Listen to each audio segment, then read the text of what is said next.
नमस्ते, मी रमेश मुकादम ग्रामोदय विचार माध्यमातून आज आखातामध्ये इस्रायल, इराण आणि अमेरिका यांचं युद्ध चालू आहे त्याबद्दल बोलण्याचा प्रयत्न करणार आहे. व्हिडिओ आवडला तर लाईक करा, सबस्क्राईब करा आणि फॉरवर्ड करा.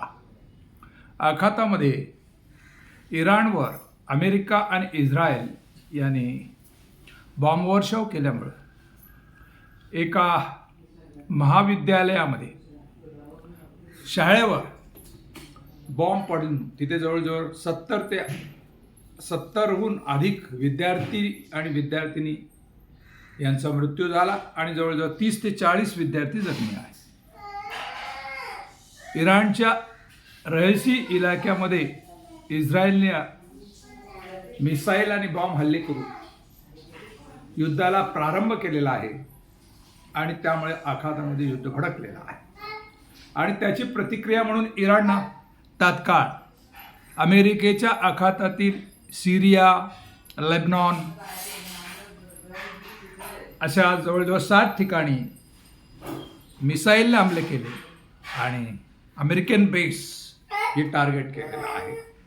त्यामुळं आखातामध्ये युद्ध भडकलेलं आहे आणि त्याचा परिणाम आता तेलावर होणार आहे. आणि जग तिसऱ्या युद्धाकडे झुकतो का हा महत्त्वाचा विषय आहे. इराणच्या बाजूला रशिया आहे. रशियाने उघड इराणची बाजू घेतलेली आहे आणि चीन देखील इराणला शस्त्रस्त्र पुरवत आहे. त्यामुळे हे युद्ध जर लांबलं तर याचे परिणाम भारतासहित अनेक राष्ट्रांना होणार आहे.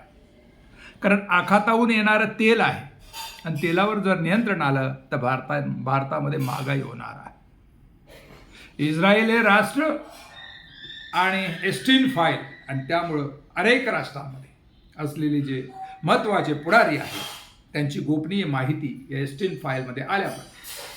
ट्रम्पपासून नेत्यानाहू जे इस्रायलचे पंतप्रधान आहेत यांच्या खुर्चीला धोका निर्माण झालेला आहे आणि आपली खुर्ची वाचवण्यासाठी ट्रम्प असो नेत्यानाहू यांनी आता आखातामध्ये इराणच्या विरुद्ध युद्ध पुकारलेलं आहे आणि त्यामुळे जग तिसऱ्या युद्धाकडे जातो का हा महत्त्वाचा मुद्दा आहे.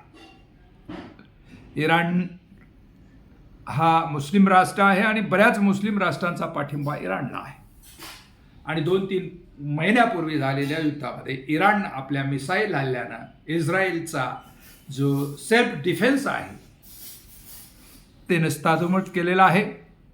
इराणच्या टेक्नॉलॉजीपुढं इस्रायलची जी संरक्षण प्रणाली आहे ती भेदण्यामुळे त्यांचं मिसाईल हे कामयाब झालेलं आहे.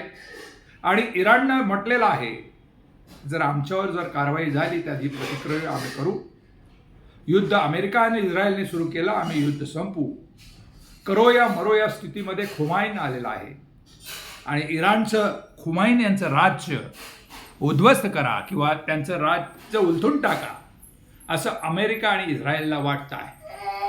आणि इराण ज्या प्रकारे तयारी केलेली आहे त्यामुळे युद्ध लगेच थांबेल असं काही वाटत नाही. अमेरिकेने उचललेलं पाऊल हे तिसऱ्या महायुद्धाकडे जातं का आणि अमेरिकेने उचललेलं पाऊल हे अमेरिकेला जनतेला मान्य होत आहे का हे काही दिवसात समजणार आहे.